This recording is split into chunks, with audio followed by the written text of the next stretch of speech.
વડોદરાના વાઘોડિયા રોડ પર આવેલા ઉમા ચાર રસ્તા પાસે બુધવારે બપોરે બનેલી હુમલાની ઘટનામાં નવો વળાંક આવ્યો છે। બે અજાણ્યા બાઇક સવારોએ ઝેરી પ્રવાહી પીવડાવી ચપ્પુ માર્યા હોવાનો દાવો કરનાર 19 વર્ષીય વિદ્યાર્થિનીનો ભાંડો ફૂટી ગયો છે। પોલીસે સીસીટીવી અને સઘન પૂછપરછના આધારે શોધી કાઢ્યું છે કે યુવતીએ પોતાના 4 વર્ષના પ્રેમ સંબંધનો ભાંડો ન ફૂટે તે માટે આ આખું ષડયંત્ર રચ્યું હતું, જેમાં તેણીએ જ ચપ્પુ ખરીદ્યું હતું અને ઘરેથી લાવેલું ફિનાઇલ પી પરિવાર પોલીસ સામે હુમલાની સ્ટોરી ઘડી હતી। બે છોકરા હતા, બ્લેક કલરનો, એકની આંખ કાળી હતી, બસ પછી નહીં ખબર। પછી મેં બૂમના ભાત જંદોળ કરીને તો એ લોકો ભાગી ગયા આમ પાછળના રસ્તે।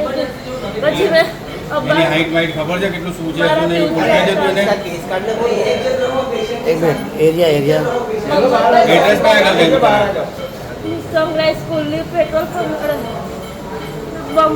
પંપખાના પાસે વાઘોડિયા તઈ પાછળ અમે પંબા બે ઉભેલા હતા, તઈ હું ઉભેલી હતી। હું ફોન કરું અમારે કાં તો રિક્ષા રોકાવતી હતી તો આયા એકદમ પાછળ પછી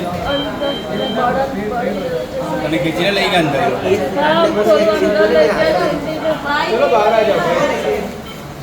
એ બુમા બુમ ના કરી કોઈ નહીં ઓરે ભાઈ શાંતિ રાખ જરા ભાઈ હે કોઈ નહીં આવ્યું। કોઈ નહીં આવ્યું ત્યાં આગળ પછી મેં એકદમ બાબુ કરી પછી ફોન લગાવ્યો, એકદમ ભાગી ગયા। હા